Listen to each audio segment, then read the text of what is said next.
Tres Amigos, former football coaches turned insurance agents to talk about Texas Aggie football. So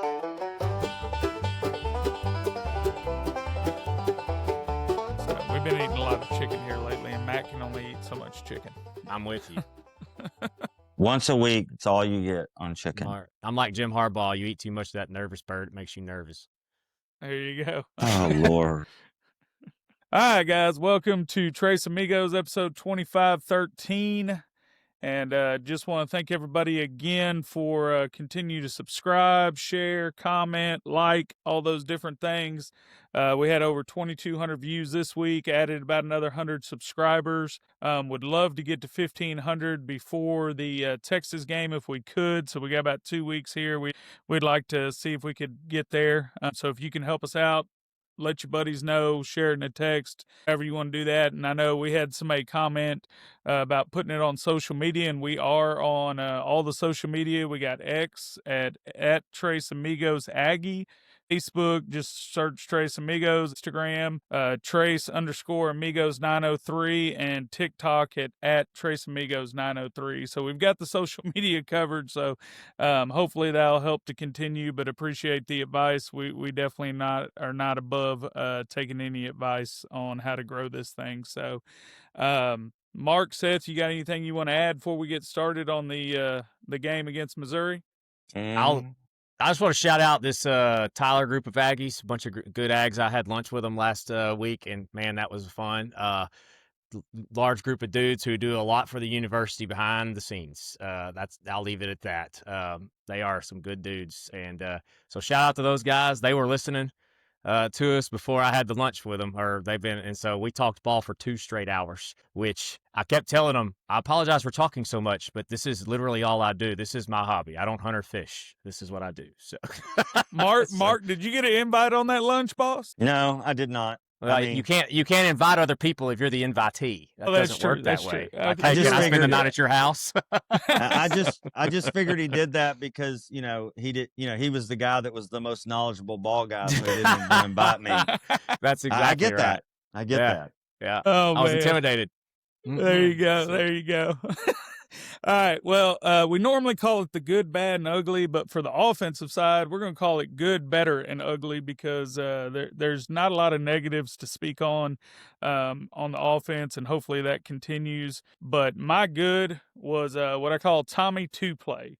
I think sometimes we get as an offense coordinator or play caller, I think sometimes we want to be too cute or we want to be the new and innovative guy. So we want to show this and show that. And sometimes it's real simple. So we're going to show you this. This is back-to-back run plays that they run down on the goal line after the turnover right before the end of the first half. And this is the very first one. I want you to look. We're running ugly. We got an extra tackle there. Number 70 is in there. And we're running 12 personnel ugly. So you got the extra tackle and you got 2 tight ends running a split zone there. And so you can see there, we hand off to Smith. And here's the other thing I'm going to talk about with this Tommy 2 play is watch how physical Smith runs this. Because what I love is that guy's Missouri's willing to step up and meet him the first time, flip it to the next play. If you look, all they do is flip the formation. Literally, that's all they did. Now we're motioning to the left, and that's a D tackle. How hard does he really want to hit 22 on that one? He doesn't look real aggressive there. He kind of grabs him and hugs him and lets him run on in, because Smith had already laid the boom the first place. I love a coach that doesn't overthink, keeps it simple. And so running those plays back-to-back and just flipping the formation, I love that, and just not overthinking it. So great job, Hey, Matt, Klein. Yes, sir. Do you think they yelled on the field for EJ to not just run physical, but actually run it where it was designed the second time? Well, that helps too. Yeah, that helps too. Because that's like a power play. And the first time he cuts it, and I get why he cut it backside. The first time it was wide open early. Yeah. But the second time he goes right where his pullers are coming from. Yeah, no, I get what you're saying there, but still, even saying that, the physicality that he brought with the first play, I think set the tone for the second one, even if he does hit the wrong hole. So, well, I love how we and this is not something that's new. We've been doing this all year, but Klein letting the tight ends get that motion going, because usually when you run a counter or power gap scheme, you have the guard doing the kick out typically in counter, but this allows Yeah, a little bit lighter body to have some inertia at contact and helps that kick out block and happen. Borkshire kicks that boy out pretty easy there. He didn't want does. much on that one. No, he did So- not. He did not. Yeah. So what was your good there, Seth? Man, it's just the RPO game. I went back and I dug on some deep statistics, and Marcel throwing the ball in the RPO game was 9 of 10. I mean, it's like the RPO is the modern day option, right? I mean, we're just not doing it like Army and Navy does, where we flip it behind the line of scrimmage. He's got to read. He's making and that's something that has taken time for him to get like he is now. Like, you don't just come out and go 9 of 10 passing in the RPO game as a redshirt freshman last year early. They're asking him to do it more often as the season has gone on, and it's basically I don't know what I guess you could call it our bread and butter, to be honest with you.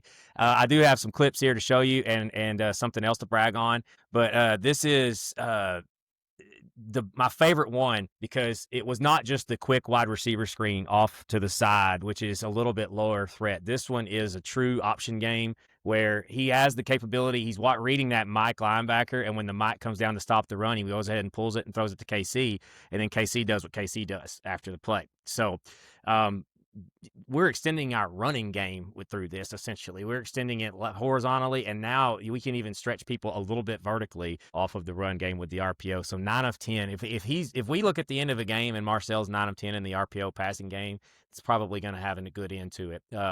Anyway, and the next one is what we typically do off the RPO with just a basic bubble screen, and got to brag on Bussy here, who looks like he's been coached with Cushing on how to do a zone combo. He helps seal that block, that first threat block, and once he realizes that first threat block is neutralized, he moves on to the corner. Yep. And then good luck safety I cut it off beforehand, but then the safety ran the wrong angle, like Mario Craver typically does to you, makes your angle bad. So this kind of stuff right here, just a team that plays with such a high IQ. I know there's some things that we can find to pick on, but man, that as a whole, the team plays with such a high IQ. That's a very high IQ throw to KC on that first clip, and a high IQ block by Terry Bussey on the edge. Just all these little things add up, and the RPO game going is what makes our offense go. So it's also good to see, Terry Bussey doesn't get enough credit, I don't think, of how well he does block. It's hard enough to get a wide receiver to block, much less do a combo and do it perfectly. Yeah. No, it's good stuff, especially in space. Of course, it helps being athletic. Sure. But okay. Well, our better, or my better, is and I bragged on this a lot this year, but the running back room as a whole. Last year when we lost Moss in South Carolina game, you could see our whole offense pretty much shut down. Because he was our whole offense at that point. But, you got more depth there with Owens being healthy this year. Smith obviously taking a step forward. Morrow and what he brings to the table. So you got more depth, but you got development of that depth as well. And that's what, we'll talk about here in a second, but they're all so physical. Every daggum one of them. I mean, you go back, Moss, is he physical? Absolutely. Owens, is he physical? Yep. Smith, absolutely. Morrow, for a little guy, brings a punch. And you look at Daniels, I know he didn't get any carries this game, but think back to the Arkansas game on that swing pass and how physical he was finishing that. So one of the things we talked about with Owens when he took over is just his impatience and being a little too fast to hit in the hole here.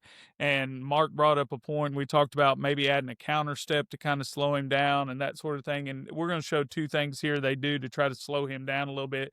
And this first one, I've never coached this before, this typewriter. Watch his feet. When the ball's snapped, he's going to chop him in place just for a couple seconds or a couple steps just to slow himself down a little bit. And I've never taught that. I don't know if either one of y'all have ever taught that. But it's just a mechanism to try to allow those blocks to fit up, to allow him to do what he needs to do. And then if you'll go to the next one, this is one Seth talked about how great he was out of the pistol, and that's what they did here. And you see, all that does is just slow him up enough to give those linemen enough time to fit up on their guys, and then he can make the cuts off of it and do what he needs to do. So, like I said, I love to see development. It's been exciting for me, I know, and I'm sure y'all would say the same thing. As former coaches, a lot of times on this thing we break down film and critique things, and then it's awesome to see the next week they're already working on fixing those issues. Just goes to show what kind of coaching staff we got in place there right now. But yeah, just to give you an idea, Owens, the last 3 games, he's been the number 1 running back, and he's averaged over 6 yards a carry and had 4 touchdowns. So development is definitely happening. So Seth, what do you got for the better, boss? Yeah, I'd like just to add to this because it's something that whenever I was watching film this weekend, I noticed it, and I think y'all did too. Early in the game, like number 10 might be the best interior defensive lineman we played all year, Oh my in my gosh. opinion. Yeah. He did some things to us that we don't usually see. He beat Nabu, he beat DeSantis in run blocking. It's that doesn't happen very often, and so No. mad respect to those interior D linemen from Missouri. I don't care what the narrative is on Twitter about Missouri's defense not being any good now because we dropped 30. Missouri's defense is good, like they are very good. How many even did though Bama score on them? 24? I don't remember off the top of 7. my I head. think it was 27-24 was the 27? final. Okay. I think I could be wrong. Yeah. I want to say that something that we did later in the game, and this is where we talk about the game within the game. If you'll see how we're zone blocking this here, neither interior double team is trying to work up to a backer, and some people call this a duo. Some people, but basically we're just locking the double team and we're putting it on Ruben. Say, hey, Ruben, we're going to take care of those interior linemen, and you make the linebackers wrong, and that's what he did. And so like. I think the Ruben that was playing in game 1 and 2 would have probably ran right into somebody in the backside, Yes, right? Like, I mean, 100%. or would have been in it, like not, or would have slow played it too much to allow that backer that was coming around the edge to tackle him in the backfield. The maturation of how this guy went from slow decision making to fast decision making, but being wrong, to now I'm fast and right. That's really impressive. But I did like how we locked in on those interior D linemen and said, hey, we're just going to let our running backs and those linebackers go play and not going to mess with that. I was much. really, really impressed with those 2 interior guys, 7 and 10, and that linebacker 40. That name, Yeah. he can good. play. I don't know if he's as good as his daddy, but that boy can play. So he absolutely can, dude. Yeah, he's good. The whole defense is really, really good. Like, and extremely well coached. They do their jobs. They're not out there playing hero ball, and there's massive effort. I mean, I was very impressed, and that's what's impressive about what we did offensively is that it wasn't like this was some type of off game. All those things were still happening out there. Like they were still doing it. It wasn't like they quit or anything like that. None of that happened. We just are that good offensively. My better is it's been talked about, but I just wanted to go a little more in depth about what Marcel did for us on the third down play in the third quarter. At this point, it was 3rd and 6, and this was a big play. Probably got a chance to go for 2, but like I put this countdown timer on here because a quick reminder that Marcel's the microphone that Klein has, Marcel's head in his helmet cuts off at 15 seconds. I went back and watched the broadcast, and we can't put Disney and all them are cracking down on the broadcast right now, so couldn't use any of the broadcast clips. But this one started a little late to show that, but essentially microphone cuts off at 15. Marcel does his faux clap, gets them to show their 7-man pressure cover 0 look that they're in right there at about 13. So at about 13, he diagnoses what they've got. He's able to get this communicated. This is on the road. I know it's not the loudest stadium in America, but it's on the road. And he gets it all communicated, and we get the ball snapped by 3. At no point does he look like he's frantic or in a hurry. Calmly gets the play checked into the perfect play. I mean, you cannot say, what can we throw right here versus this that's perfect, and that's pretty much it. And we even had the false keys on this screen just in case they were dropping linebackers out of the mug look or something. We had, just like we had versus LSU, the guards pulling, the backs across the face, the false keys to try to pull guys out of the play. Now, they stayed in their 7-man pressure. They weren't just they weren't stemming, and dropping back. But that was just the maturation that Marcel is showing at quarterback to get us into the right play. That absolutely is incredible to see, because this kid just back in game 1 or 2, I don't think he wasn't quite doing stuff like this. That's where we talk about progress is not a light switch. It's like a dimmer switch, right? It just slowly goes up, sometimes goes back down. it's not necessarily linear either, but we are seeing Marcel develop into the type of quarterback that this is stuff that goes on in the NFL, right? Like I'm not trying to say he's going to be some NFL MVP or anything like that. I'm just saying like he is doing high level quarterback stuff for us. That's extremely impressive. And the other thing is we're on the road. He's not going into the Missouri game and throwing these big arm tight window throws over and over again to help us beat somebody. We're not needing transcendent quarterback play to win. That's what I wanted to do. This was my next point about the better. We're not needing, like, if you look back at some of these teams that have gone on and done something special, Cam Newton, that's a transcendent quarterback. Our own 2012 team, we had a transcendent quarterback who was willing us with his physical tools to victory or to winning. And all Marcel is doing is just running the offense, taking what they're giving him. He's an extension of Klein, and that's a testament to what Elko, Klein, Cushing, Wiggins, Taylor, Moffitt have built here, in that this is extremely sustainable and repeatable. This is a floor being raised thing. We've been talking about that ever since last year. Can Elko just come in here and raise our floor? This is that's it. The Missouri game is a testament to that. That is, and it's scalable. That's what I'm saying. Like, it scales up. Though you raise your floor, the ceiling naturally goes up with that a little bit too. So very exciting stuff to see. I know this was that they talked about on the broadcast. Elko talked about it. It doesn't make it it's still worth talking about how good of a job that was as a quarterback to go in there and get us in the perfect play call. So yeah, absolutely. Next thing is we got the punt. You want to go over that? I'm about to put that up here too. Yeah, go ahead. All right. So we got the fake punt. And I think we all talked about yesterday, because I talked to Mark and you both. What's funny is watch our 12th man. He's turned around. He's talking to, because Elko talked about it in the press conference. You know, they were still debating before the snap. Do we really run it? Do we check it out? What do we do? Yeah. And if you go back to the beginning, I think what they were trying to decide, is if you watch, I can't remember the kid's number, 35. Watch 35, because he's coming up. And then when they go to talking, he backs up. And so I think that's who they're watching to determine, we're going to keep it on or are we not? You know, what's the situation there? And you know, I think Seth even talked about, or maybe it was Mark, I can't remember. What was funny to me is he was like, Ratcliffe was turned around like, y'all got to let me know something, because I'm the key block here. And y'all, like, watch him here. He's like, Ratcliffe is the last one to look away, like, finally. What are we doing? What are we doing? I need to know. What are we doing? Yeah. Yeah, he's a savvy player, and he knew his block was going to spring the whole thing if it worked out. Yeah, he's like, hey, tell me something, because I either got to block a guy or I've got to protect. Yeah. No, it's good stuff. And I will say this: not only do we run a fake punt, if you remember our 2 block punts, we were running we'll call those guys personal protectors. The 3 guys in the backfield are called personal protectors. We were running it with 2, and the whole game this week we ran them with 3, which gives us another guy to block an inside A-gap punt blocker, and that's a good adjustment too, because I'm really glad they got out of that other formation, because I hated it. This is a pretty normal shield punt. Yes. You know, in a modern era. But it's a shield punt built off a little bit more of an NFL thing. You don't see the wide splits. They narrowed their splits down, which is good, because, again, you won't see that big wide split in the NFL. The only difference is in the NFL, they're going to use 1 personal protector, and those other 2 outside guys are going to be set up as wings. But those guys are used to kick sliding, and they're great athletes. By putting them at depth here, you just allow them on protections to kind of see it coming, you know, and not have to kick slide. But I really like the formation. I like the fact that we ran the fake punt, because it was a 3 and out, which frustrates a defensive coordinator like crazy. And I was already mad. And when we ran the fake punt, I was like, oh, thank you.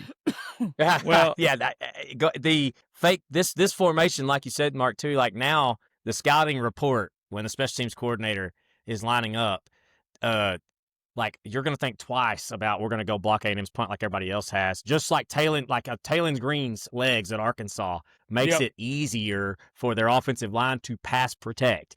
This is the same effect this will have on this punt. If you remember against LSU, Regis was looking outside, and he was he was basically an outside personal protector. They moved him to the inside, so now he's that big physical A gap blitzer guy that's going to. That's what those guys are. That's why you put the big guy out there. Sure. The guy that's running right downhill right now is going to have to be picked up with a big body. Otherwise, he's going to get his face beat in like the guy against the Cowboys. And so I like that a lot better than having Regis trying to block some skinny outside blitzer. He's an A gap protector now. Just got to also point out, I know they made a big deal about it, but I went and found me an old clip. That's your boy Dalton Brooks scoring his 6th touchdown versus Refugio in 2021. And if you know anything about 2A football, Refugio is no slouch. He was a hoss he was in a high heck school. of a running back in high school. Matter of fact, I remember one of the playoff games they were in. He had to score a 2-point conversion to keep to win to keep the game from ending in a loss. It was in overtime, and whatever play they ran this toss to the right just like this, and they completely blew it up, and he did the whole reverse field and everything all the way back to the pylon. Yeah, this guy has his career stats at Shiner: 6,200 rushing yards and 92 touchdowns in 3 years of playing running back there. So he knows how to run the ball in his hands. What's funny is I'm sure y'all watched the press conference too, but they asked Elko, they were like, "Man, with everything he did with the ball in his hands this week, or you gonna try to get him in on the offense?" And he said, "No, I told him he should have scored on both those." Yeah, that's right.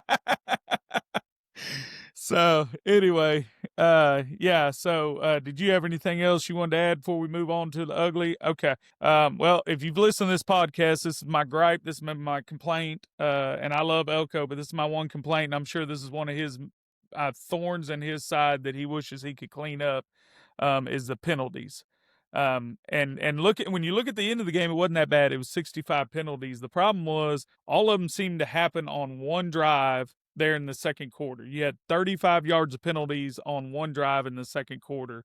And, it's frustrating. And my worry is that we get into a game, we're going to beat South Carolina. We're going to beat, Sanford. They fired their coach. Can you believe anyway? I mean, they're supposed to wait till after we beat them. Good grief. Anyway, and then we got Texas at the end. But you get in the playoffs, and you get in that Final Four, those penalties could rear up and bite you. So that's my ugly. Seth, what did you have? It's hard to be picky here, and I'm being extremely picky. But just a couple of times, I mean, for how good Marcel played, I was looking for something. I guess I could say on the interior D line how we got. I didn't even have this in my notes, but how we got challenged and didn't quite win as much as we usually do early. That is something I'll be a little picky about, and that's probably that's good because that offensive line is really good, and watching film with them is a lot of compliments. So now off of a win, Cushing has a few things he can really go emphasize and even keep that dimmer switch moving up with how good they already are and polished they already are. You can always get better. The only thing I would like to point out also is there was a couple of times in this game that Marcel held onto the ball a little too long, and then the window closed. And this one was a big one on 3rd and 2. It was another one of those RPOs like we talked about, and he decides to pull it. It's not the worst read if he just puts it on him right now. It's 3rd and 2. You're got a big body at the line of scrimmage. If he puts it right in his breadbasket, that's a corner trying to tackle him. He's probably going to fall forward and get his first down. And he just, for some reason, he didn't pull the trigger. And there was a few plays like this where he kind of didn't want to pull the trigger. And then you may think, well, Seth, there's a guy right there on him. That's open. Is it wide open? No, but that's a catchable. He's got leverage to catch that ball. Yeah, well, there's not a whole lot of distance between the quarterback and the tight end with his arm strength to allow that corner to get involved in the. And I'm okay if he doesn't throw it, but he's got to throw it over his head out of bounds because it's an RPO and it's a one receiver thing. So get rid of it. Just throw it over his head. Live to play another day. If you felt like it was cloudy, because that's a pick six if it is cloudy. I'm not saying that it is, but let's just say that's what he's thinking. Then throw it over his head out of bounds. You're outside the pocket. There's a receiver in the area. Live to play another day without hanging on to it. 4th and 2, we may even go for it there. You know what I mean? Taking a loss on 3rd and 2 midfield. That's a tough one. So that's being super picky. because he was so good in the RPO game. There was the one play, and there was a couple other times where it was just like a little bit late on trying to deliver the ball. He had a couple of inaccurate throws too, but I don't even like to sit there and think that a quarterback can be 100% on like physical accuracy throws. That's a little too far of a bridge to cross. But that was my only thing, because that's just a mental thing. That's a mental thing. That's just that can be fixed. But so like if I'm calling Klein and I'm coaching quarterbacks, we're talking about this. We're talking about down and distance, because I know Elko's a big down and distance guy. Like, hey, this is 3rd and 2. We can't take that loss here. You either got to fit it in that window, or like you said, Mark, throw it away. And we got 4th and 2. We may even go for it there. Run same play again even. To the other side. Tommy 2 play it to the other side. But yeah, so that was my only thing, and that's being super picky. There's not much, to be honest. Yeah. That's why we changed it from good and bad and ugly to good, better. And yeah. Offense is rolling. Let's keep it rolling. All right, Mark, tell us about that defense and what you saw. I know you love this, but I'm going to chime in on a good. But you go ahead. I'm going to let you take the lead. Well, I mean, the good is, if you look at Missouri, we said going into the game, they're averaging somewhere around that 21, 24, 27. That's kind of what they do. They play a defense that allows them to score that many. Yes, their quarterback was hurt. And I told you, if you go back and look when he came in the game in Vanderbilt, he didn't look a whole lot different from the other quarterback except for his legs, but he made some really good throws against Vandy's defense. I mean, he threw for 139 yards in cleanup mode. But I thought we handled them well. We played defense well enough to give us a chance to win. And it was 31-10 at one point. It's 31-10. I mean, would you take that score? Yeah, we do give up a touchdown, and Yep. we're going to talk about that. But 31-10, we've held them to 10. We've generated a touchdown on defense, even though Brooks did not get in.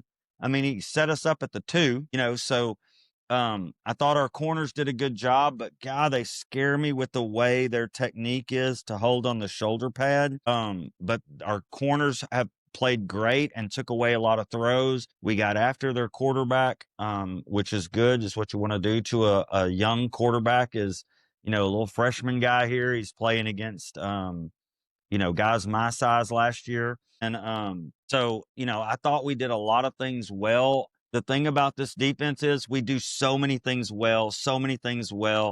And then we just have a play every once in a while and you go, what are we doing?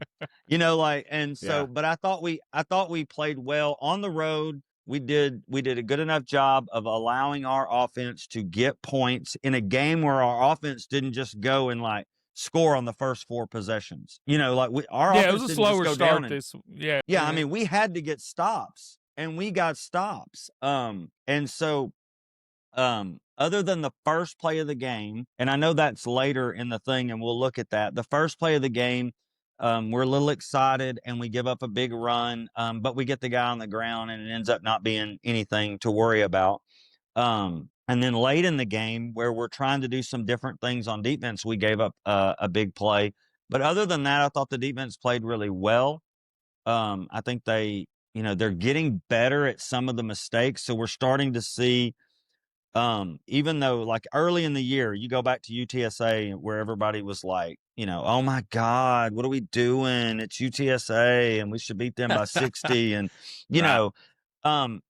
we've always had these mistakes of run fits because of what Elko does and all the different things that he throws at an offense. Well, to throw a lot in an offense, you got to do a lot. Well, on defense, it's harder to do a lot than it is. Offense can come out and have a 20-minute period where they run 35 plays against air or against a scout team defense that's letting them fit it up, and they get to dictate what they're doing. Defense, to do a lot of stuff, you have to be able to do a lot of stuff and understand they're going to change the formation with motion, and now what you're doing changes instantly. So there's a lot of moving parts, but we're narrowing the gap of the bust a little bit.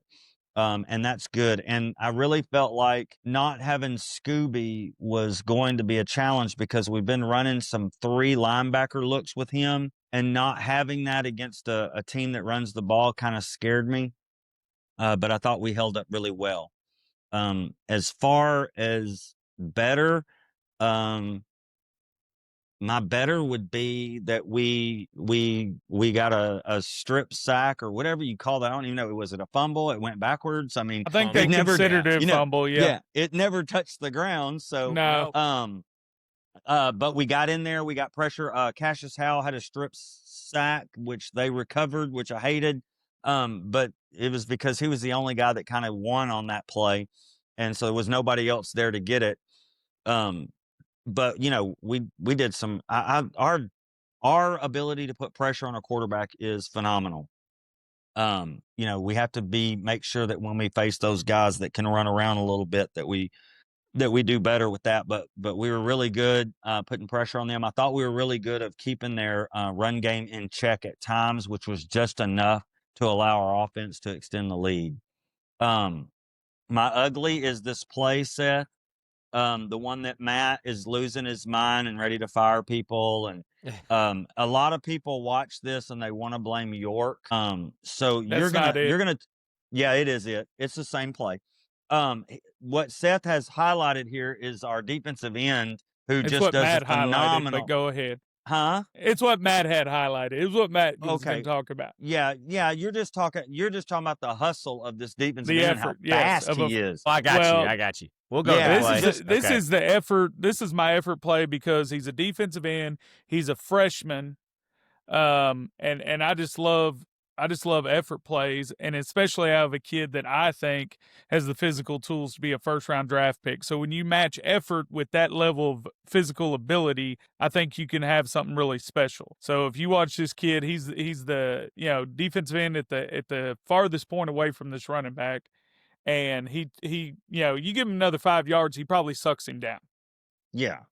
I agree with that. And, one thing, at least he's smart enough not to run behind his own freaking jersey, which we're going to talk about as we so the next clip, the still screen after this clip, Seth. So let's look at this. So we've got, a spread formation. The back is set deep, which is a big deal because that means any handoff is going to be a downhill handoff. Just let's set the situation up. It's 31-10. It's getting late. And so Elko's like, look, let's don't give up any big plays. So we're going to hold the too high shell. So if you look at what we have here, we have a defensive end, Hayes in the paint there. And he's got C gap, the outside gap. You have a G technique inside of the guard who is going to play A gap. You have York who is stacked on the center, who is technically in this situation the other side B gap. So he is the B gap right there on the hash. Then you have an A gap on the hash. And then you have a 3 technique who's got the B gap, and you have the defensive end that Matt just highlighted who almost runs the guy down, who is the C gap player over here. Samford is kicked out because we are actually playing a man side and a quarter side. So Samford is kicked out because he is going to have the flat in the quarters look on the back end because we are trying to protect from a big play. So when you run the play, it looks like York misses the tackle. And he does, but he misses it. This play is going to hit off the double team of the G into B gap right there in the paint. And so that means if you know Elko's defense, he asks his safeties to play the B gap. So if you look at it, on the play, he gashes us, but look at the defensive end. He's thinking pass too, not the defensive end. He runs straight up field. That guy's got he's got the whole logo to run through, and that's a wide gap. If he just presses that base block, because he got a base block. The guy turned his shoulders to base him. If he just presses it, York probably makes the play because the window narrows. Now, if you look at the safety, Brooks, he runs right up the back of Shaw, who is look at this. You were taught number 1 in run fits. Never, ever in any kind of pursuit or run fit do you follow the same color jersey. One of these guys is responsible for fitting outside of 2. One of them's supposed to fit outside the number 2 receiver, and one of them's supposed to fit inside. I debated as I watched it because at the beginning it looks like Brooks is going to run the alley and go outside of 2, which would leave Shaw in the B gap. We don't normally do that a lot. but it could be. Normally, the way we play this is if you are playing a slot in spread, your run fit is outside number 2 unless you can beat him from your positioning. But because we're playing man, he's head up, which makes me think he's an outside fit. And then that means Brooks is responsible for this B gap. And because he gets right behind Shaw, He can't they see. got Yeah. us. And you can see So York this is is all the way almost- back over an A gap. yeah. Where he's So supposed to be. you talking about that, never run behind, is almost like what we were talking about with the running backs about being too tight on your pullers and not giving yourself an ability to see the hole. And same mindset. Right. Well, and here's the deal. We normally, what we do is when we play a B gap in a base situation where we're not running some crazy coverage thing, when we run just our base stuff, we will walk our safety down to 8 and 5 even. Sometimes I think they get 2 into the wash. But in this situation, it's 31-10, and Elko's like, look, any tackle's a good tackle. Tackle him for an 8-yard gain, and we're good with that at this point. We're playing a little different. So he's got to come from a lot of depth. So he has to come with speed, but he needs to be able to see what's in front of him because that wide receiver moves into that alley. Brooks needs to see that and fit correctly off of it. And he waits too late to fit. And a lot of that is Shaw being so patient because he's in man. He kind of gets in his way, but that is what cost us the touchdown right there. It's not necessarily York. Yes, we would like our Mike linebacker to see this and scrape over and make us right, but the end sold him out on that. And because the back is set deep in more of a pistol type look, even though it's not pistol, he's straight downhill, and York has to protect that play side A gap, and he does that. And we end up just missing the tackle right at the point of attack. But it should have been a stop for a 7 or 8 yard gain. And then, okay, you want a clock to run another 20 seconds, 30 seconds That's between fine. plays? That's fine. We're good with that at 31-10. And they caught us in a bad defense. The defensive end sells us out because he's thinking the same thing the coaches are thinking. Oh, they got to throw the ball, so I'm going to go get me a sack right here. And he doesn't read what's right in front of him, which is a hinge base block, and pin it. And if he pins it, the guy bubbles, and Brooks cleans him up. Or he tries to squeeze in the hole and somebody makes the play right there for about a 2-yard gain. And so what looks really bad and like, oh my God, it's a terrible bust. It's really two guys mess up. The other 9 guys are playing good football. And sometimes that's just the way it is on defense. And so I got to add here, Mark, like what you're talking about. When we said last year at the end of the year, and when we said at the beginning of this year, that this defensive line unit as a whole, even though the parts aren't the NFL parts that we had last year, could be better. It is because what Hayes did there is what we saw a lot of. Correct me if I'm wrong. last year. 100%. Right. Scorton was terrible about that. Exactly. Yes. So those are the things we are. And is that coming from I don't care what the motivation's for. It could be from a good spot because he's just thinking, man, if I go sack the quarterback here, we think they're going to throw it. I'm going to put the nail in the coffin. I'm going to win this game for us. Or it could be, man, I got to get a sack for my draft stock. I don't know where the motivation comes from. It could be good or bad, but that's why when you hear a defensive coordinator say, do your job, that is the biggest thing because like Mark is saying here, it doesn't take much. It takes one guy and it's a chain reaction with one other thing. And then you've got an explosive touchdown. So that's all it takes in the SEC. That's all it takes at this level of football. Because Hardy's fast. Hardy is a very, very fast big dude. Both those running backs were good, I thought. Oh, absolutely. And I will say the other bad was the first play of the game. And it's something I see over and over with our defense, with our safeties and our linebackers, just getting too into what we call Sucked the in. wash. Yeah. And overplaying stuff on the backside. So if you look at this is all on Sanford right here. We talked about how they ran. What did you call it? The bang and the bend. This is the bend. This is the bend. So this is a cutback. We call it cutback. And if you look at the snap, Sanford is the cutback guy. It's going to be zone away from him. And what we had to teach our guys with people that cut it back like this is, look, if they run zone the other way, away from you, you're not going to make that play. Keep your shoulders square and stay. What is your alignment? your alignment is okay. He's moving on the puller. So now hold your water right here and keep your shoulders square. He turns his shoulders, and that's his gap. And that hurt us right there. But he cleans this up.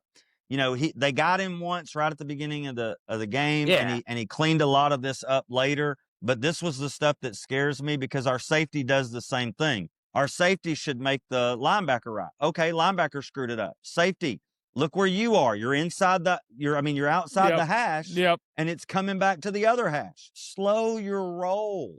You know, you've got to trust the other guys. You know, Well, you guys are the backside guys.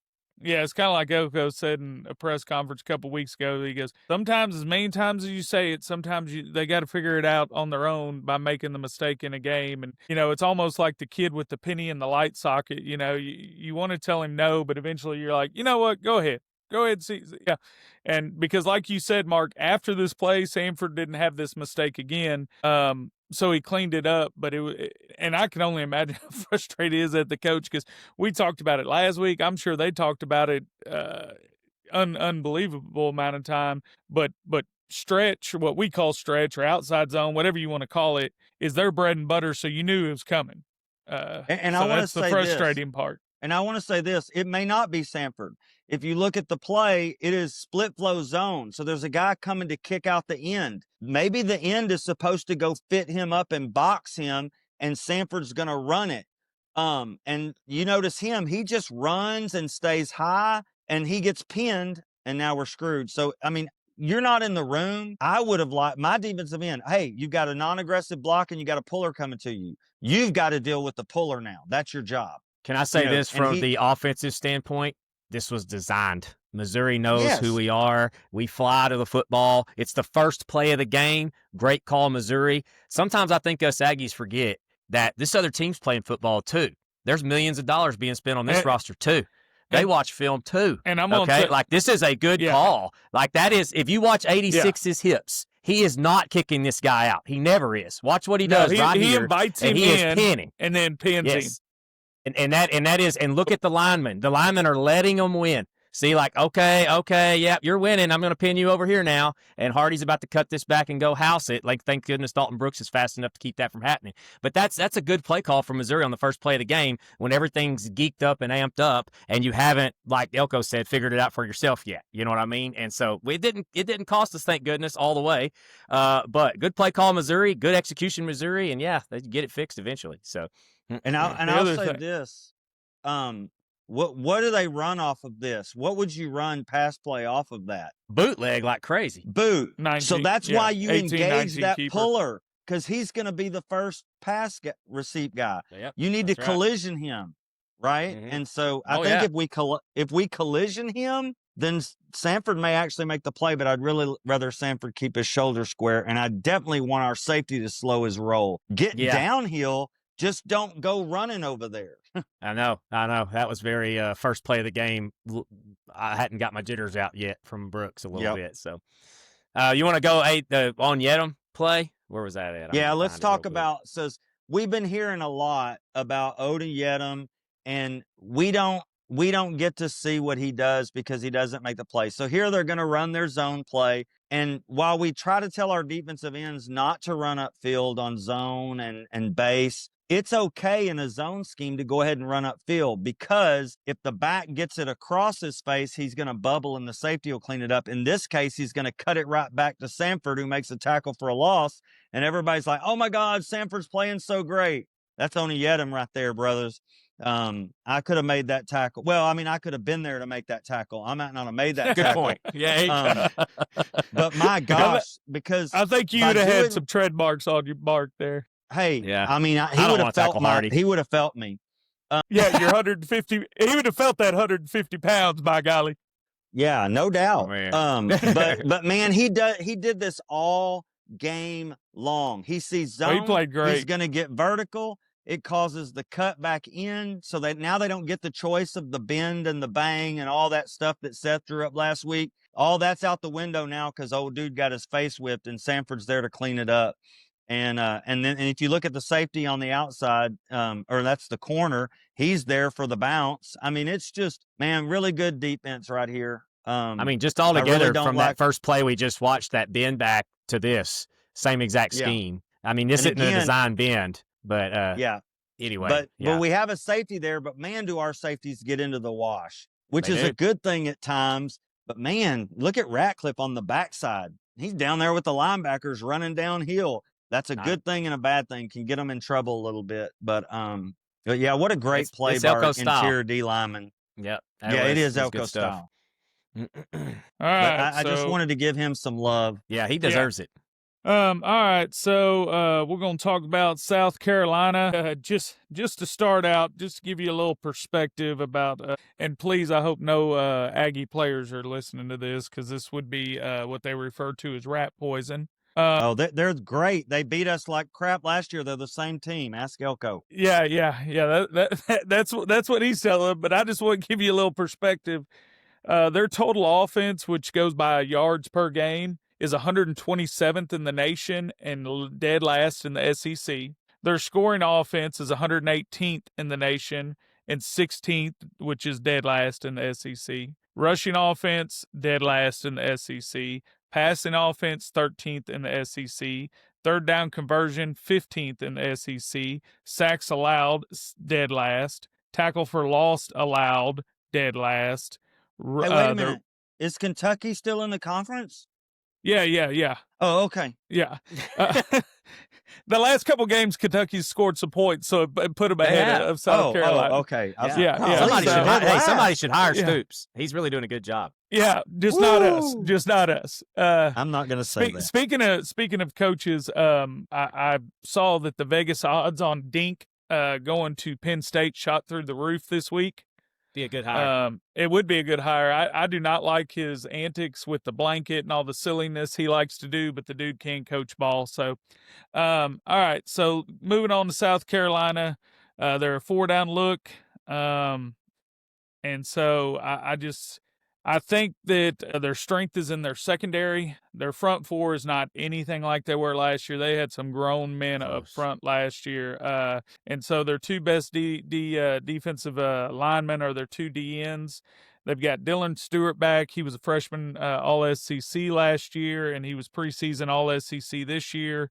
And he's got 3.5 sacks and 11 tackles for loss. So he can be disruptive in the backfield. On pass plays and outside zones and things of that nature. And then the other D end is actually leading the team with 5 sacks. Those are the best two they got up front. And if you go watch film from last year and this year, it's like watching JV and varsity. It's crazy. Linebackers are average at best. I don't think either one of them are as good as Trotter was last week, and I haven't seen a linebacker. And I know you're tight with the boy from Oklahoma, Mark, because you coached him. But that kid from Auburn, 17, has kind of set the mark. And every week when I watch film, I'm like, nope, not as good as that kid. And their secondary is good. I think that's the strength. I still don't think they're great, but that's their strength, is their secondary. The one thing they can get a little bit, they can get after the quarterback a little bit, and that helps that secondary, obviously. If you're a safety or a corner, you love to have a D-line that can get after the quarterback and make them make mistakes. Yeah, they run a lot of man is what I saw, Seth. You can tell me if I'm wrong there, but they like to run that press man. And, man, they have those safeties up tight in that box because they've been getting gashed with the run, so they're trying to be up tight, and they're trying to run. And, as much as they give up on the ground, which they give up a lot on the ground, I am interested to see them try to press up against Craver and KC and see how that works for them. So that's what I've got on the defense. Seth, what do you got, bud? You pretty much nailed it about what you remember about them last year. They're not the same at all.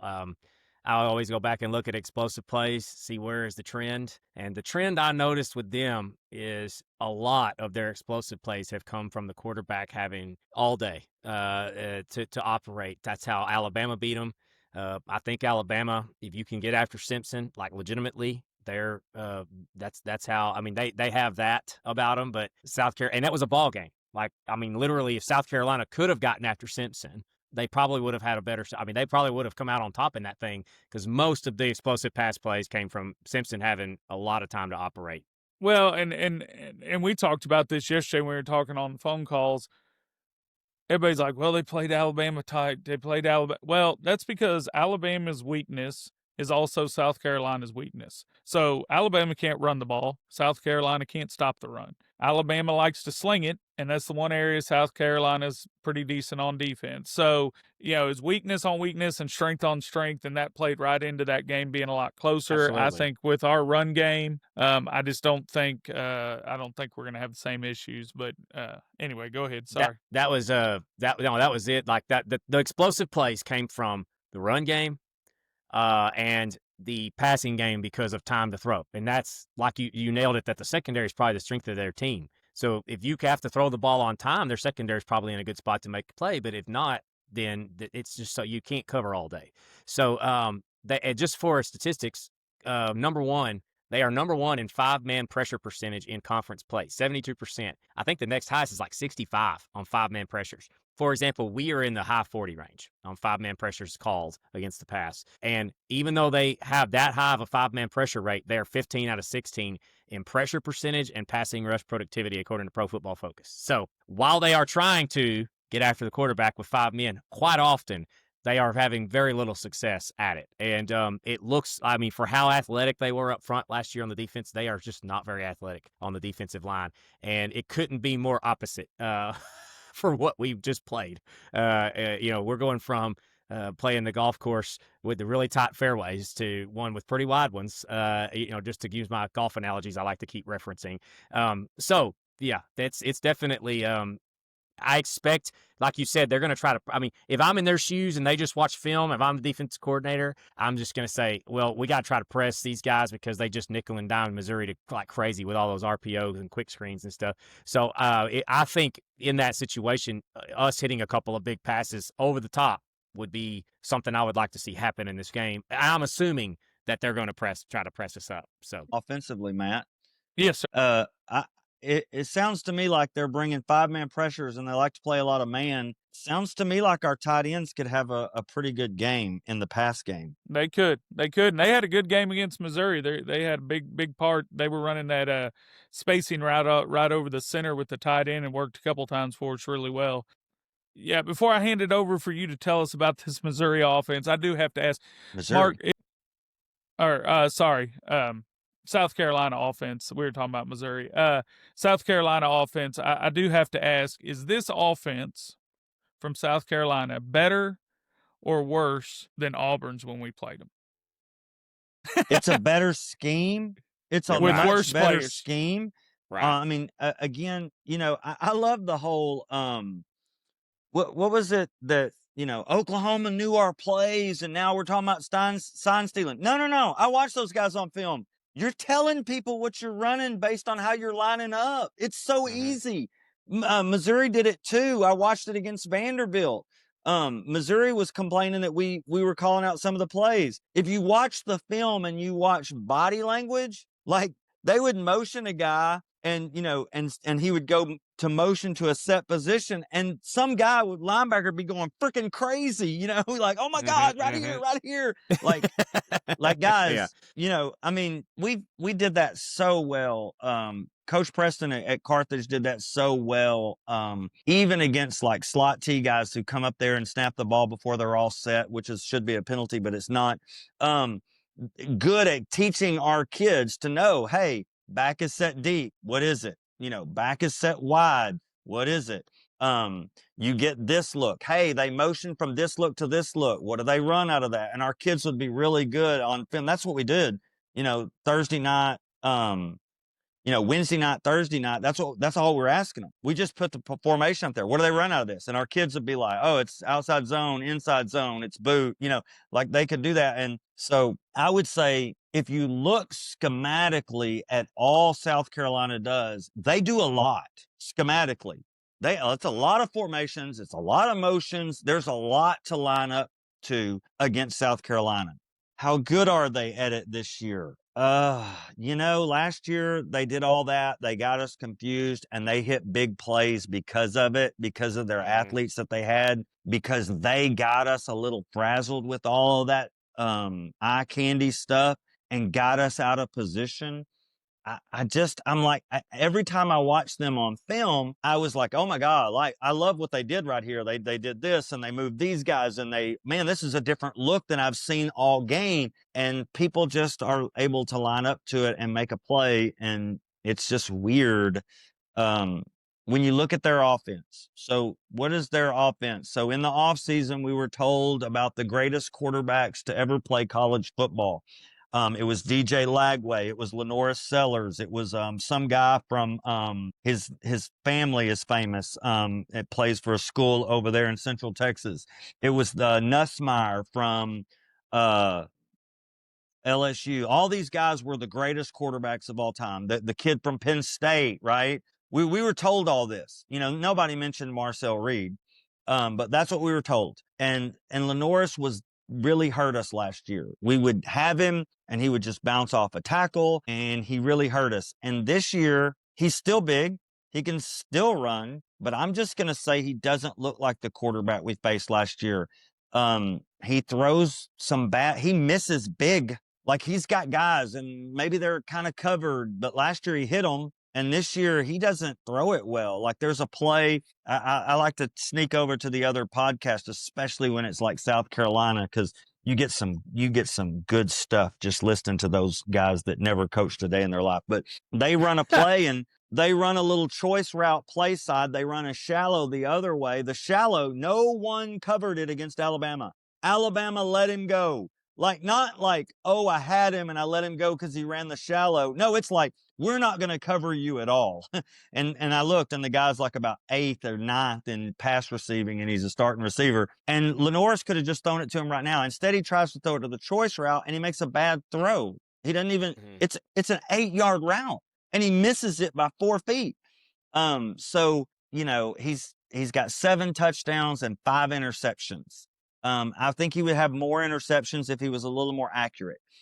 If you look at his run stats, he is averaging 1.4 yards a carry. Is that the Lenoris Sellers from last year? No. 1.4 yards a carry. A lot of that is from sacks. He's been sacked 33 times. What does a mobile quarterback get you? A mobile quarterback keeps you from getting sacked. Look at Marcel. While he doesn't run every play, he does keep himself from getting sacked because he can make a guy miss. I haven't seen that. He's been sacked a lot. You know, their wide receiver. In his defense, it's hard to be mobile when you're on your back all the time. It is. But again, last year he made people miss or people bounced off of him. I just haven't seen that as much. Obviously, Elko, I listened to Elko and, you know, the coaches say coach speak. All of them. Elko is real friendly with his coach speak. He's not Bill Belichick. Yeah, they're good. We're going to work hard. They're good. You know, he's not that guy. You know, we kind of joke with the reporters and keep them because, you know, you can fool a reporter easy because they're journalism majors. And so you can be nice to them and they like you, right? And so he does good, but he still speaks coach speak. And you can tell what he's really telling his player is kind of hidden in there. And he's saying, hey, they're the same team that beat the crap out of us last year. They destroyed us. They're the same. It's the same big quarterback. They got big backs. We're going to have to tackle well. You can tell that what he's preaching, he really wants those guys to remember last year so that we'll come out and donkey stomp them. So I hope that works. But, you know, their running back is good, but he's not great. He's not near as good as the 2 guys we saw this week from Missouri. Their tight end is okay. They don't have a lot of touchdown passes. They're easy to cover if you can match up to their scheme as far as all the motions. If once they do all their motions in eye candy, if you're set and you're where you're supposed to be, they're easy to cover. In my mind, their O-line reminds me of people. I told Matt this story. So, you know, we watched film on Sunday one day and I'm D-line coach and I've definitely got to go through their whole offense line. And Scott, you know, who coaches offense, he sticks his head in the window and he goes, hey, how we looking? You know, he always does that every Sunday. How we looking? And we look good, coach. It's fine. And he's like, Brown, our offensive line's really big. I'm like, yeah, they're big, fat, and slow. And he goes, all right, just checking. You know, and that's what, when I watch all these SEC offensive lines that we faced, even Auburn and Florida, and, you know, these guys are big. but they don't move good, and people bounce off of them. They don't lock onto you. Right. If I were them, I would line up with 3 guys in the backfield, and I'd come right at you. I'd run the quarterback, and because just have those fat guys lean on you, maybe, because Yeah. they don't do well in the spread stuff. I feel like Elko after watching the film, like, this scares me just because they don't look that great on film, but you know that Lenoris is able, if he's on and he is throwing it well and he does able to run around and make a guy miss, boy, they could put a lot of pressure on you. I just hadn't seen it. There's a reason they are what they are. Yes, they have played a hard schedule. They have. And they can hit you on a big play. I still think we can get after them. I think if I'm in Coach Elko's shoes, we watch last year's film instead of their games from this year. We did used that to a do. lot. I don't know about. Well, sadly, when I was at some schools like Pine Tree, we didn't let them watch Lobo film prior to the game for opposite reasons. Because we wanted the team to at least get on the bus. Well, this is like the other end of that spectrum. Hey, we're going to watch last year's film because this is what they're capable of, even though they're really probably not this year. But just to keep, because I know as well, like the kids are smart. Like they go watch this film too. They're doing just like we are. They're going, look at this. It's terrible. I mean, look at this. Maybe we turn off the students' huddle this week. Maybe we just exactly. turn off. That's what, you're we're not only going to share the watch game. what I say you're going to watch when you're in the meetings. Hey, we shared last year's game with y'all. That's it. Yeah. I'll say this: we did it. I remember one time, we had the whole defense in the coach's office, and we're watching film, and we're watching Gilmer, but we're playing somebody else. But they ran a lot of what Gilmer ran. Yeah. And we're leaving. The lights are turned on, and this kid looked at me and said, "Coach, why are we watching Gilmer, man? We playing so and so." And I was like, yeah, there's a reason for that. And they're just not very good, and we didn't want to show them that their offensive line all looked like me and couldn't block, because it was like our kids weren't dumb. Our kids would be like, reminds me of a junior college. We were 0-2 in junior college my first year, and we're going down to play Blinn, and none of the players are paying attention. We're watching this film of Blinn, and our defensive coordinator gets mad, and he's like, guys, he was a real fiery guy too, He's like, guys, pay attention. You've got to pay. We were 0-2. You got to pay attention. And I'll never forget, we had a linebacker, outside linebacker, and a 4.25 robber type guy, but he's like 6'3", he's 222 pounds. Was unbelievable, had 19 sacks his sophomore season at JUCO. And he walks over to the VCR and he turns it off. He says, "Coach," I wish I could quote what he says, but he says, "Forget these. We finna kill them." And that ended the meeting. And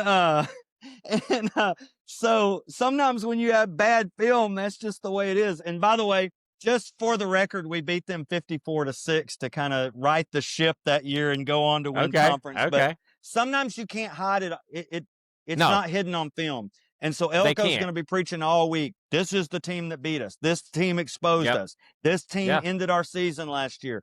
And they're going to watch film, and they're going to be like, "I'm finna get after my guy, Coach. I don't know what you're talking about." But they may not say that out loud, but I think this team is mature enough to handle it. So, essentially we're saying that the film, we use that term rat poison for the external factors, media, but the film itself can sometimes be rat poison. And I know that's not something that maybe people who haven't been in field houses would understand. Like, you're just like, why won't you let them watch the film? Wouldn't you want to prepare? No. Yes, you're going to watch it, but you're going to have to preface it with, fellas, like, we're going to watch last year's game too. Like, we're going to make sure, because you got to keep that edge. You got to keep the edge, and because it's more about us than it is South Carolina. So if we go out there with that little bit of like, oh man, we got this, then Sanford, if we go out there like that, then we could be in a dogfight for a few quarters. No doubt about it. Yeah. So you got to figure out how to keep that edge. But that's right. And like I said, they're averaging 19 points a game. So that ought to tell you something. Oh, and I mentioned, I was going to say this. Everybody I've looked at so far this year, when we get to their running backs, their starting running backs averaging over 5 yards a carry. Everybody on our schedule, their guys averaging 4.3. All right, so moving on to game predictions. So I hate these game predictions as much as Mark, even though I don't whine about them as much as Mark. But it was interesting to me last week. You know, we all predicted pretty close to the final score in that Missouri game. And I got some texts from some buddies that listen, and they were like, "Man, you really think we're going to beat Missouri that bad? You really think we're going to beat Missouri that bad?" And so, you know, I guess a blind squirrel finds an acorn every now and then. So, man, Mark, it's hard because we haven't had a shutout on defense in a long, long time. And I would love for that this week. I really would. And I think theoretically the chance is there. I also think that Elko does a great job of using opportunities when we're up big to get reps for younger guys, which really hinders the chance of getting that shutout. So I can't predict a shutout this week, even though I'd love to see it. But I am going to predict 42-10. So we'll see how that ends up. But I think we're gonna get at them offensively. And as Mark predicted, I don't think they're going to do a whole lot on their offensive side of the game. So, Mark, what are you predicting? Well, first of all, when we talk about predictions and me whining about it, let's go back to the beginning of the year and how we predicted our record to be. Mine's still intact for the record. And I heard somebody on one of the big networks say, did anybody really predict that A&M would go on 3 straight road wins and have won all those games? Did anybody predict they were going to go to South Bend and win? I know one guy who predicted that, just for the record. But I'm predicting 35-17, and here's why. That's kind of our score. That's kind of what we do. It's just kind of who we are at this point. Could it be worse? Yeah. But it's still hard to win in this league. And I think that's one thing the average fan doesn't understand. These are 17, 18-year-old, 19, 20-year-old guys. They're just now learning how to play. Most of them, 90% of them, are learning how to play football at a high level, technique-wise, scheme-wise. They're being asked to do a lot. They're having to go to class. And it's hard to win in this league. That's all I'll say is, if we get turnovers, it will be worse. If we can get turnovers, it will be worse. But I'm just going to stick with my 35-17 kind of what we do prediction. Well, just so you know there, Mark, the point spread started out at 17.5 and has already jumped up to 19.5 on the betting But that odds. has nothing to do with football. That's just the money. That who bets on what? If more people bet on A&M, they have to raise the point spread so somebody will bet on South Carolina so they make money. Has nothing to do with football. Point spreads are stupid. I would love to look back. That's got to be the biggest point spread for us in an SEC game. Been a while. 19.5 points. That's a lot. That's a lot of points. Anyway, all right, Seth. Kentucky's not on the schedule. Yeah. What's your prediction? I'm going to go with Mark and say it's 35-17 simply because we play almost the whole fourth quarter in preserve mode. So, I mean, we're going to, like how Missouri, I think it's going to be close to the Missouri game score. We're going to hold them to less.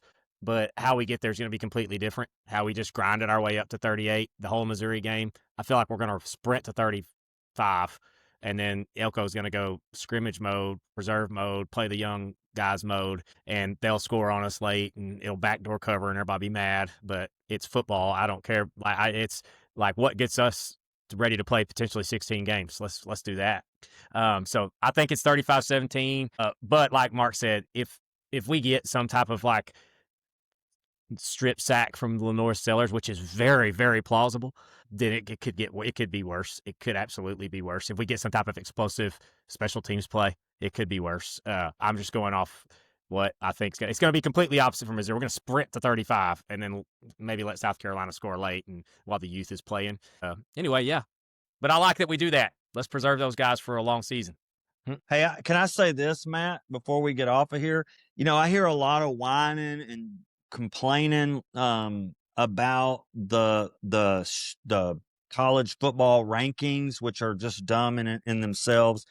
And so here's some things to kind of temper the way you feel.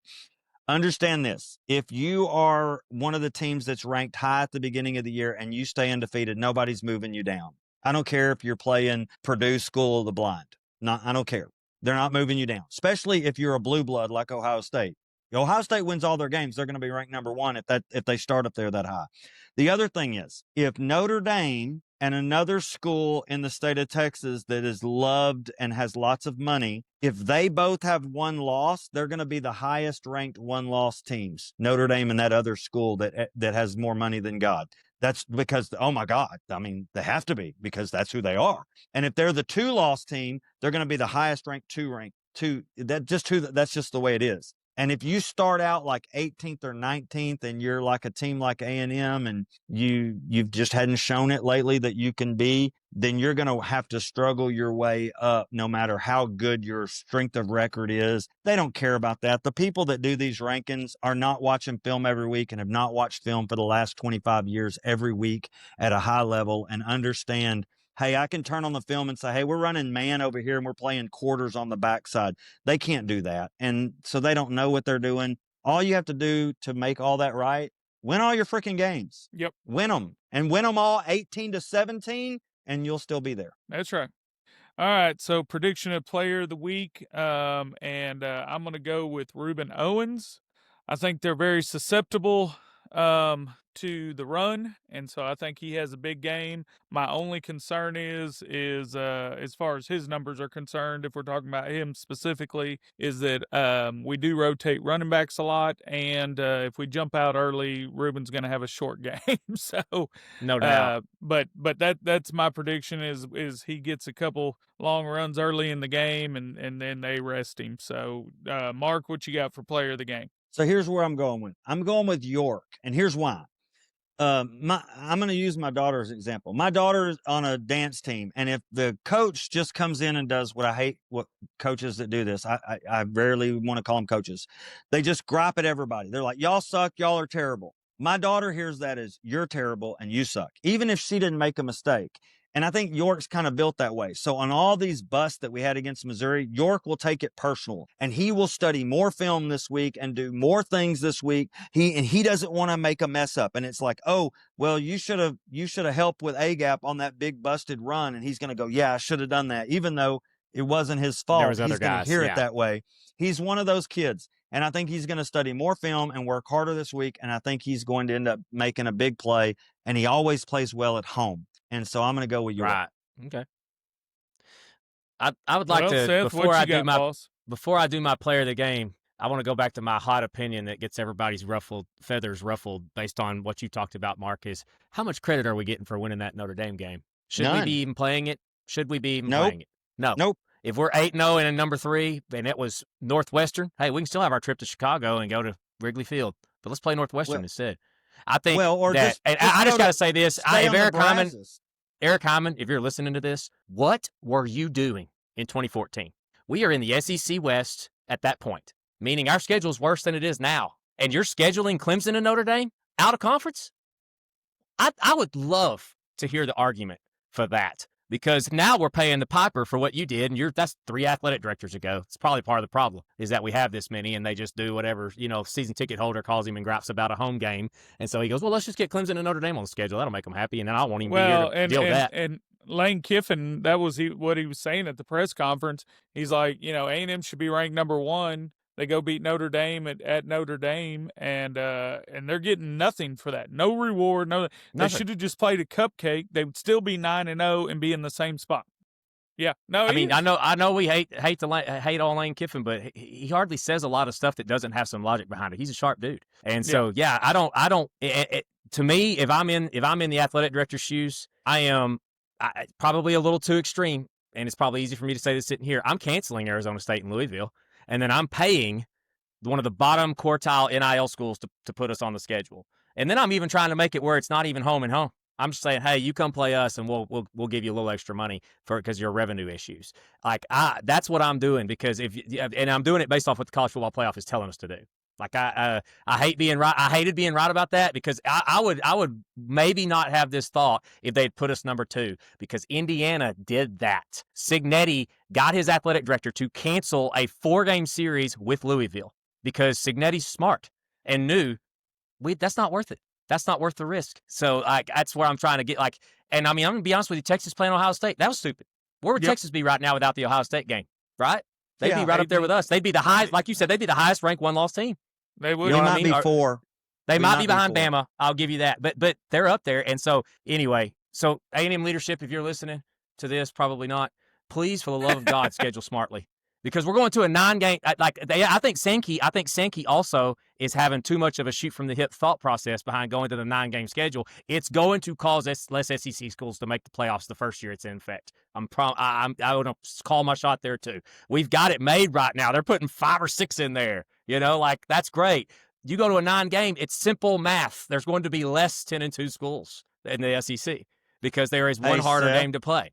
Hey, Seth, and the other thing that you think about, if you go back to when we scheduled Notre Dame, it wasn't about NIL back then. So you could recruit with, hey, we go up to South Bend and play where Touchdown Jesus is.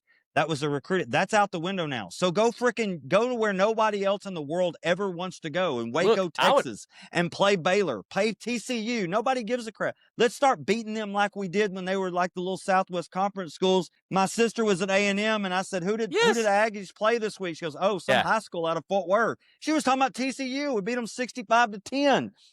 But that's true. I mean, but even back then, like when you're even back then, I would argue that the 14 playoff wasn't even around in 2014. The only way you were going to make the national championship was to be undefeated, and you're in the SEC West. You already have to play Saban, Bama. You already have to play every now and then. I mean, I don't.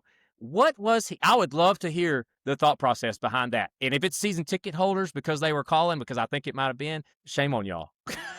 Shame on y'all. I don't care about your season ticket value. I care about wins. That's what I care about. I care about winning the whole thing. So anyway, okay, back to player of the game. Sorry, that's been bubbling inside of me for a while. That first college football playoff came out, and I said, if they rank us number 2, I might concede my Notre Dame hot sports opinion a little bit. And when they put us 3, I was like, nope, not at all. Well, me and Mark are in a disagreement on that because I think we will be number 2 tonight, and Mark says no, so we'll see what comes out. But go ahead. We are, yeah. All right, well, I had to dig on this one a little bit. Mark, I hope you're proud of me.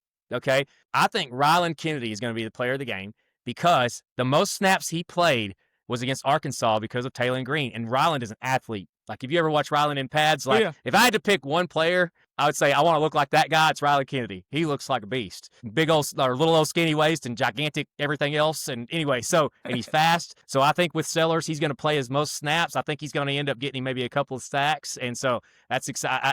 It's a really good opportunity for him to go out in front of a home crowd and kind of have it's not that he's going to not have a coming out party, but go out there and really have a game and his name be in the spotlight and all that. I'm hoping that happens for him because that'd be really cool. So, hey, Seth, you're talking about wanting to look like people. I told people for a long time, because my players used to ask me, Coach Brown, why are you so small? And I'm like, because if God made me look like Cassius Howell, I'd go walk around telling people to shut up all the time. That's true, man. I think we've told this story before, Mark, but when I was coaching down there at Carthage, we were doing summer workouts, and one of the kids was running without a shirt on.